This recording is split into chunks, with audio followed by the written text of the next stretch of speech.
When I look back on my SWOS training that I'm really thankful for is when I took command of my first ship.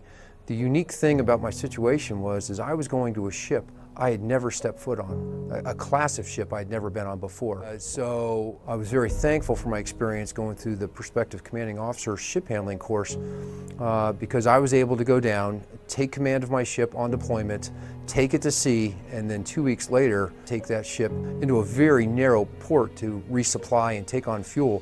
And that's because I gained that confidence, I gained that experience here with the simulators at SWOS. SWOS was established back in 1961, and it was really built and developed to be a standard. As the times have changed, SWOS has been able to grow and evolve in a way to best prepare us for potential threats, but also keep up with the technologies, the advancements of the world, so that way we are a leader on the waterfront. SWOS has definitely become a global training organization. Certainly here in Newport, Rhode Island, up in Great Lakes, in the fleet concentration areas of San Diego, Norfolk, Mayport, Pac Northwest, Yokosuka, Pearl Harbor, Sasebo. We truly have a global reach because a critical function of SWOS is being in touch with what's going on in the fleet. And it's hard to do it if you're not where the fleet is.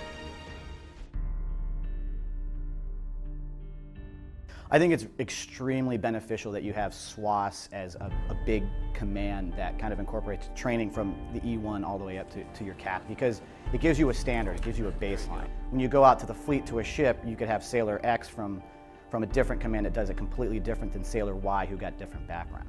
So by having SWOS as that command that kind of lays that baseline and that standard, it allows the fleet to be better prepared.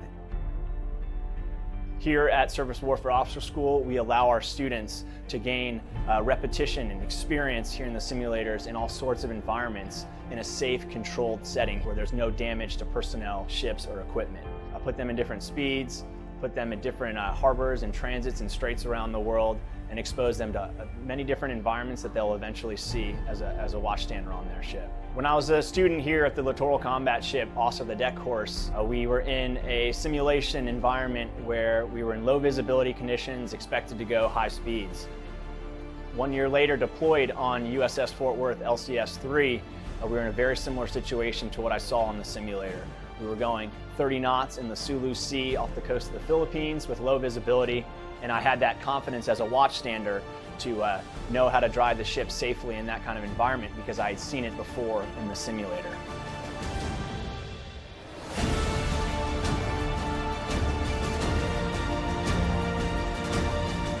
The days of us not having any kind of near peer out there are behind us. So it's absolutely critical that we have credibility behind our deterrence.